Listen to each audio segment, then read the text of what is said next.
S আলমের 10টি সহ দেশের শীর্ষ 20 ঋণ খেলাপির তালিকা সংসদকে জানিয়েছেন অর্থমন্ত্রী আমির খসরু মাহমুদ চৌধুরী। তিনি জানিয়েছেন, দেশের ব্যাংকিং খাতে 2025 সালের 31 ডিসেম্বর পর্যন্ত মোট খেলাপি ঋণের পরিমাণ দাঁড়িয়েছে প্রায় 5.5 লাখ কোটি টাকা। সোমবার জাতীয় সংসদে ডেপুটি স্পিকার কায়সার কামালের সভাপতিত্বে বৈঠকের শুরুতে প্রশ্নোত্তর উপস্থাপিত হয়। এনসিপির সংসদ সদস্য আবুল হাসনাতের প্রশ্নের জবাবে অর্থমন্ত্রী এসব তথ্য তুলে ধরেন।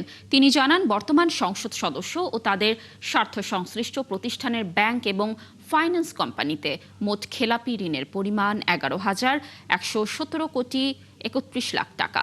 আদালতের নির্দেশনা মোতাবেক 3,330 কোটি 8 লাখ টাকা খেলাপি হিসেবে দেখানো হয়নি। এ সময় খেলাপি ঋণ আদায়ে সরকারের নেওয়া বিভিন্ন পদক্ষেপের কথাও তুলে ধরেন অর্থমন্ত্রী।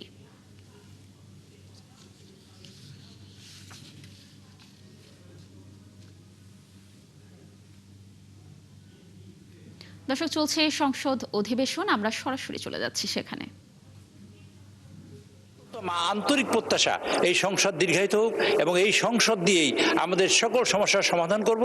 এই সংসদ দিয়েই আমরা এই দেশের জাতীয় যত সমস্যা আছে সেই সমস্যা আমরা এখানে আনবো এবং সমাধান করার চেষ্টা করব। মাননীয় স্পিকার, আমি আমাদের সকল সংসদ সদস্যকে এই অবহিত করে এবং ধন্যবাদ জানিয়ে, বিশেষ করে বিরোধী দলের নেতা এবং আমার নেতা, আজকের সংসদ নেতা, তাকে ধন্যবাদ জানিয়ে, মাননীয় স্পিকার আপনাকে ধন্যবাদ জানিয়ে আমার বক্তব্য শেষ করছি। আল্লাহ হাফেজ। ধন্যবাদ মাননীয়